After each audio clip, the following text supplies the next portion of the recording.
Hello বন্ধুরা, তোমরা সবাই কেমন আছো? আশা করছি ভালো আছো। তো আমি একটা নতুন চ্যানেল খুলেছি। আমার চ্যানেলের নাম সুস্মিতা লাইফস্টাইল ব্লগ।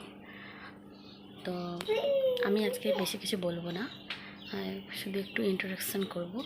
তো আমি গ্রামে থাকি, স্বামীর কাজের জন্য বাইরে চাকরি করে, সেখানের জন্য তার বাইরে এসেছি। আমিও স্বামীর সাথে বাইরে এসেছি। আমার বাপের বাড়ি গঙ্গাসাগর আর শ্বশুর বাড়ি মেদিনীপুরে। তো এতদূরই, আর বেশি কিছু বলবো না, এইটুকু বলছি। আর গল্প করতে ভালোবাসি। কলকাতা শহরে এসে একদম একা হয়ে গেছি। তো আমি ভাবলাম তোমাদের সঙ্গে কথা বললে একটু হয়তো আমার ভালো লাগবে, তো তার জন্যই করা। তো যদি ভিডিওটা ভালো লেগে থাকে তাহলে নিশ্চয়ই সাবস্ক্রাইব করবে আর পাশে থাকবে। ততক্ষণ জন্য টাটা।